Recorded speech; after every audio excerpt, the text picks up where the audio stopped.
So where did white people come from? We're getting on that topic, but it leads to a question. So what happened after they were created what happened after their creation that propelled them to the position that they're at right now? Well, after the creation, the otherworldly beings began to have a conflict amongst themselves because of this creation. Remember, it was a universal law that was broken. We, as intelligent beings, should not meddle in the growth of other species, or their natural growth, or their natural selection. When we do that, we alter the timeline. And since universal law is not just about one universe, it's about multiverses and parallel universes. When you alter the timeline in one universe, you alter the timeline in parallel universes, in multiverses. And so doing what was done here created a conflict amongst the otherworldly beings. And there was a battle amongst them and a truce that said, we'll get what we have to get here and we're out. We're leaving. However, we cannot leave this creation here. So at a certain period of time, we must come back and remove this creation. Now, where are we going to take this creation? Where is it going to go?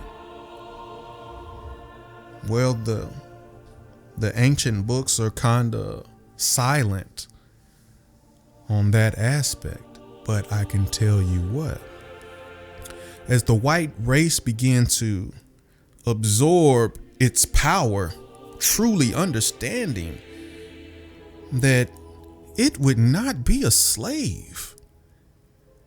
It would not be a slave to anything on earth when it had the ability to outthink, outmaneuver the earthly inhabitants.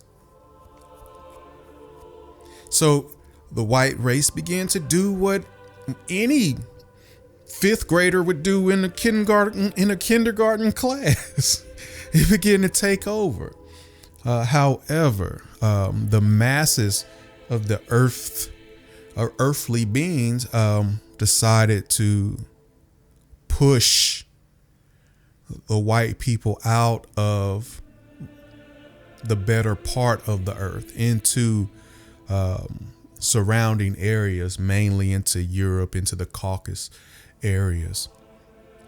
And in doing so, because the numbers were so small for the white race, there was only enough for them to work. They were not supposed to be prolific breeders and grow to such a large population. They were supposed to actually, honestly, not have that type of reproductive system. But once again, the creators were building out of emotion and making decisions that should not have been made according to universal law. And so things happened that were unpredictable. And so when the inhabitants of Earth pushed the white people into the Caucasus Mountains, they left them alone to fend for themselves, to grow in numbers, to endure a hardship that no other inhabitants of the earth had to deal with, because the majority of all inhabitants on earth lived in places that provided for them. Nature provided the food, the water, the shelter, the warmth. Everything was damn near perfect. Except for in those mountains where there was snow and freezing and ice and darkness. Well, for the thousands of years that the white race grew in that area, they became stronger physically. They became stronger mentally. And the elders, the originals, understood who they were. They understood their bloodline. They understood their capabilities. And they had a very in-depth understanding of time. And they also understood that there was very little time in the cosmic order of things for them here on earth. Because since their creation, they were always informed and by the elders that the Creator was to return and gather what was left of this creation and to take it to some unknown location. Well, once they began to adapt to this earth, leaving the earth was no longer an option, especially when they realized that their intelligence was higher than the intelligence of the inhabitants of the earth.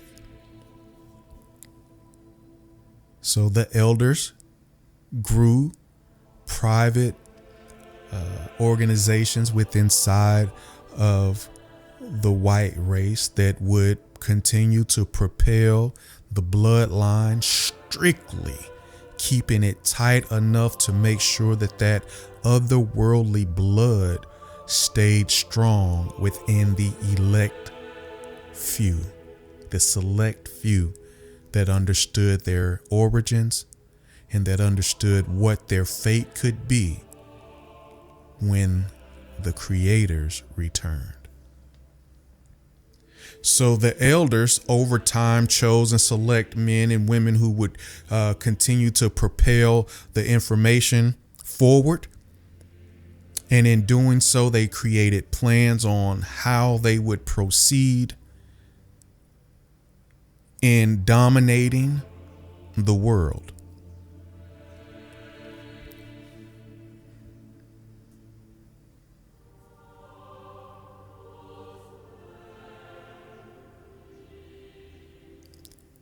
The question we began with was, where do white people come from?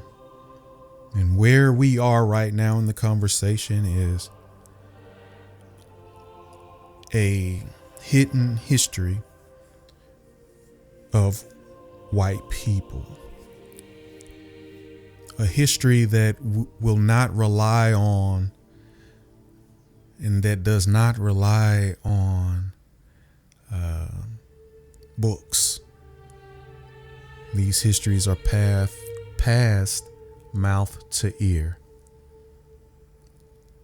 and through ethereal transfer. So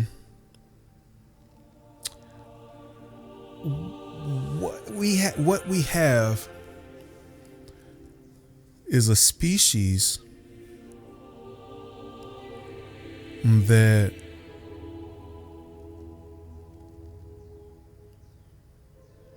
has found itself in a stuck between two worlds on one world, stuck between being earthly and otherworldly, stuck between acting like the rest of these humans, but being able to think on a level of the creators,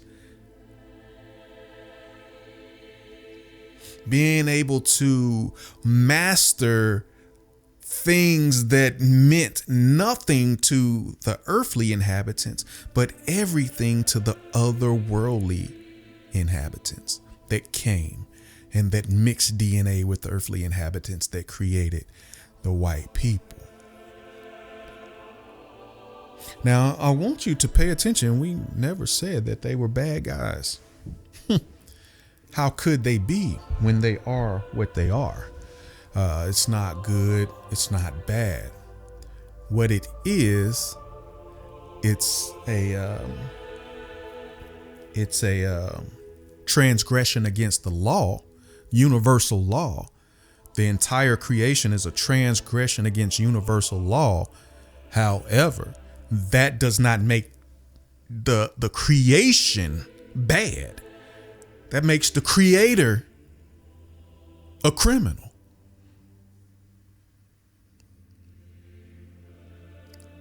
But it does not make the creation bad.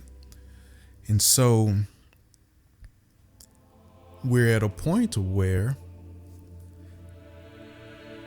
we have to truly analyze. Actually, fuck that. We're not at the point where we have to analyze shit. I'm giving it to you. You can take it or leave it.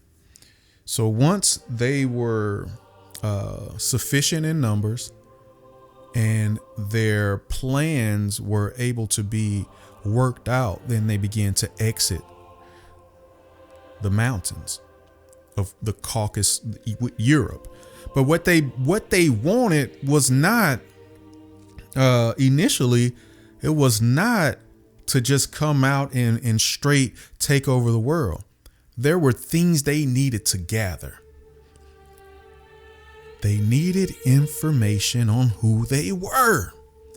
Not just the fact that the elders and the societies within the communities that had been built over the thousands of years of their exile into the mountains, not just that information, they needed to truly know.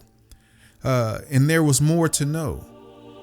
So they began to spread out through Greece, through Egypt, through Timbuktu. Well, we won't even mention Timbuktu.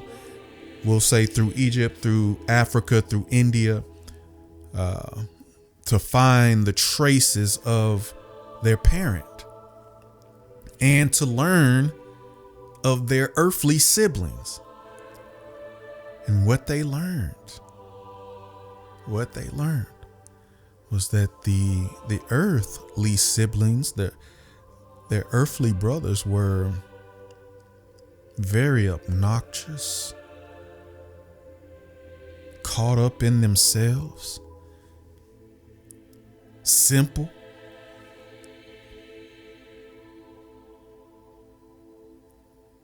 been eating from a silver spoon for millennia, for eons, didn't understand poverty, didn't understand the hardships of their reality, and were weakened by privilege. Can you imagine coming from a place to where fire was one of the most important things that you could have, and entering into a world where you didn't even have to cook your food?